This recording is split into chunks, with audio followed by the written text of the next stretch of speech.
नमक कम है पार्ट 2। इस कहानी के पिछले भाग में हमने देखा कि किस तरह सीमा अपनी देवरानी से नफरत करती थी। सीमा एक छत्र साम्राज्य चाहती थी जहां उसकी देवरानी उसके रास्ते का कांटा बन रही थी। और इसी दौरान नेहा का भाई सौरभ उसके ससुराल रहने आ जाता है। सौरभ और उसकी ननद नंदिनी की नज़दीकियाँ देखकर सीमा और चिंता में रहने लगती है और अपने रास्ते के कांटे को हटाने की चालें चलना शुरू कर देती है, जिससे रोमी के मन में अपने सौरभ के लिए मनभेद पैदा होना शुरू हो जाता है। अब आगे। रात को 1 बजे अपने कमरे से निकलकर सीमा रसोई में जाती है, जहाँ पहले से ही नंदिनी उसका इंतज़ार कर रही थी। वाह भाभी, इसे कहते हैं ना चाल। पर आप जब भी कोई कांड करती हो ना तो मुझे पहले से बता दिया करो। खैर, अब समय आ गया है नेहा भाभी का इस घर से और हमारी ज़िंदगी से निकलने का। कॉलेज में मेरी फर्स्ट प्लेस लेने वाली नेहा ने क्या सोचा कि मेरी भाभी बनने के बाद वो मेरे घर में भी फर्स्ट प्लेस ले लेगी। नो वे। मेरे हुक्म का इक्का तो तू ही है। कहते ना, रावण का राज्य बिना विभीषण के जाना संभव नहीं था।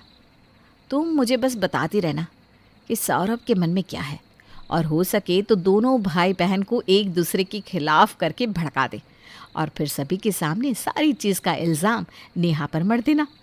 तेरा भी बदला पूरा हो जाएगा और मेरा काम भी हो जाएगा।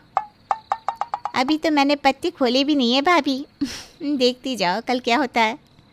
अगली सुबह नंदिनी जैसे ही अपने कमरे के पास से सौरभ को गुजरता देखती है तो अपना पेट पकड़कर कराहने लगती है। नंदिनी की आवाज़ सुनकर सौरभ फौरन उसके कमरे में जाता है। तुम ठीक तो हो ना नंदिनी? डॉक्टर के पास चले क्या? तुमने किसी को बताया? मैं दीदी को बताऊं? हाँ, मैंने भाभी को बताया था। उन्होंने ही मुझे दवाई दी है। बस मैं दवाई ही लेने जा रही थी। सौरभ की नज़र जैसे ही उन दवाइयों पर पड़ती है वो नंदिनी के हाथ से दवाइयाँ छीन लेता है। ये क्या हरकत हुई सौरभ? ये दवाई नींद की है। दीदी ने तुम्हें पेट दर्द के लिए नींद की दवाई दे दी? क्यों? जबकि उन्हें दवाइयों की अच्छी नॉलेज है। गलती से दे दी होगी। रुको, मैं तुम्हारे लिए दूसरी दवाई लेकर आता हूँ। नहीं सौरभ, मैं ठीक हूँ।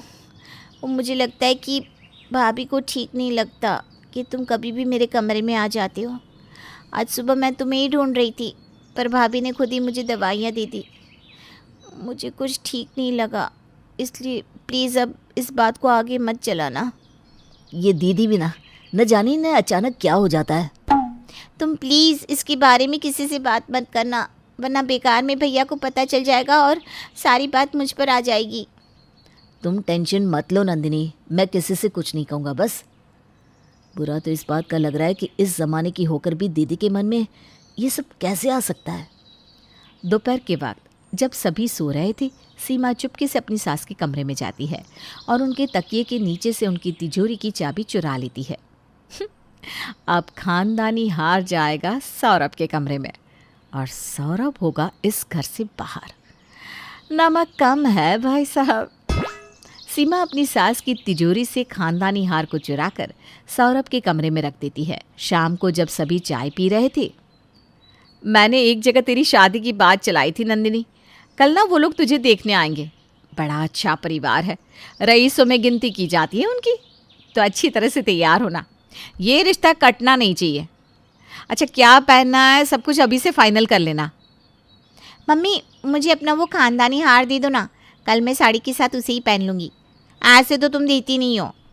बाकी सब भी तो देखी कि नंदिनी किसी से कम नहीं है। माहेश्वरी अपने कमरे में जाती है और तिजोरी खोलती है, पर वहाँ पर हार नहीं था। वो घबराती हुई पसीने से लथपथ बाहर आती है।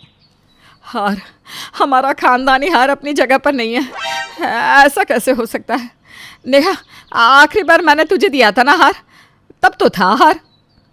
मेरे सामने ही मम्मी जी, आपने उस हार को तिजोरी में रखा था। तो कहाँ गया हार? मेरी किस्मत ही खराब है। कल जब मुझे उस हार की ज़रूरत है तो आज हार चोरी हो गया। मुझे पता है भाभी कि आप दोनों को वो हार बहुत पसंद है। मैं उसे दहेज में थोड़ी ना ले जाती। कल बस आधे घंटे की तो बात थी।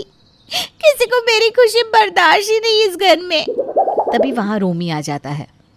ये सब क्या चल रहा है? नंदिनी, तुम्हारा भाई अभी जिंदा है, तुम्हें रोने की कोई ज़रूरत नहीं है। आज तक हमारे घर से कभी कुछ भी चोरी नहीं हुआ। यहीं होगा हार, सब मिलकर ढूंढते हैं, मिल जाएगा। सभी मिलकर इधर उधर पूरे घर में हार ढूंढना शुरू करते हैं और जैसे ही रोमी सौरभ के कमरे में पहुंचता है उसे वहां वो हार मिल जाता है। साले साहब, अब आप हार भी पहनने लग गए हैं? हाँ नेहा, फिर ये मत कहना कि मैं अपनी इकलौते साले की पसंद और नापसंद को नहीं जानता। मुझे नहीं पता जीजा जी, ये हार मेरे कमरे में कहाँ से आया। और दीदी देख रही हो ना, जीजा जी डायरेक्टली मुझे चोर कहना चाह रहे हैं। इसीलिए मुझे बुलाया था क्या?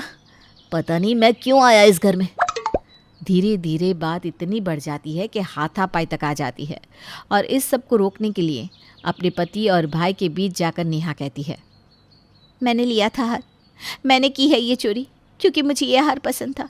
और मैं ऐसा नहीं करती तो सीमा भाभी इस हार को भी ले लेती, जैसे इस घर का आधे से भी ज़्यादा हिस्सा उन्होंने ले लिया है। वाह नेहा वाह, मैंने तुम्हें क्या समझा था और तुम क्या निकली। चली जाओ मेरे घर से अपने भाई को लेकर। मेरे भैया दूसरे शहर में रहते हैं, इसका मतलब ये नहीं कि भाभी अकेली है। उनके लिए उनका देवर जिंदा है। नेहा कुछ नहीं कहती और अपना सामान बांधकर अपने भाई के साथ उस घर को छोड़कर निकलने जाती है। तब माहेश्वरी कहती है, हो गया प्लान सफल ननद भाभी का। तभी दरवाजे से नेहा और सौरभ के साथ घर का बड़ा बेटा गौतम आता है। तुम दोनों को क्या लगा कि घर में मेरे पीठ पीछे तुम दोनों ये साजिश करती रहोगी और मुझे पता भी नहीं चलेगा? जब तुम मेरे कमरे में आई थी ना, मैंने तभी तुम्हें मेरी तिजोरी से हार चुराते हुए देख लिया था सीमा। कल रात जब मैं पानी लेने हॉल में आई तो तुम दोनों की गुटरगू भी मैंने सुन ली थी। मैं तो बस देखना चाहती थी कि मेरी बेटी और बहू कितना गिर सकती है, और देखो। क्या समझा था सीमा मैंने तुझे, और तू क्या निकली। दूसरे शहर में मैं क्यों जाता हूँ? तेरे लिए ना। जो पैसे आएंगे वो तेरे ही तो काम आएंगे। मेरे खर्चे ही कितने हैं। पर तेरा मन नहीं भरा। भाभी तो माँ समान होती है, पर तुझे तो अपनी देवरानी ही नहीं भाई। इसीलिए ही शायद भगवान ने तेरी कोख सुनी रखी। शर्म नहीं आती तुम दोनों को? इस सब का इल्ज़ाम बेचारे सौरभ पर लगा दिया। अरे इस सब की सूत्रधार तो हमारी खुद की बेटी ही है। तू तो अपने मायके में आग लगाने से नहीं चुकी, तो ससुराल को तो राख कर देगी बेटी। जिस घर में तेरे जैसी बेटी हो, उस घर में मंथरा की ज़रूरत ही क्या होगी। अब नंदिनी और सीमा का राज सबके सामने आ चुका था। वो दोनों फूट फूट कर रोने लगती है। सीमा रोती हुई अपनी देवरानी के पैरों में गिर जाती है।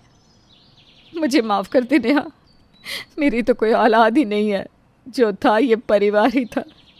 तेरे आने के बाद जब वो प्यार भी बंटने लगा तो मुझे बर्दाश्त नहीं हुआ।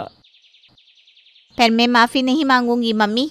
कॉलेज से लेकर आज तक भाभी ने मेरा सब कुछ छीना है, सब कुछ। उस वक्त तुम मेरी क्लास की एक आम लड़की थी, पर अब तुम मेरी ननद हो। मेरे लिए ये रिश्ता सबसे ऊपर है। तुम एक बार मुझ पर विश्वास करके तो देखती नंदिनी। सभी एक साथ बैठो और इस बारे में बात करो। परिवार में मतभेद होना तो चलता है, पर मन भेद नहीं। इतनी बड़ी बात नहीं हुई है, बात को बढ़ाओ मत। इस बात पर यही मिट्टी डालो और ख़त्म करो। नमक ज़्यादा हो गया भाई साहब। माहेश्वरी की बुद्धिमत्ता के कारण बात ज़्यादा बिगड़ने से पहले ही संभल जाती है और धीरे धीरे सब कुछ पहले की तरह हो जाता है।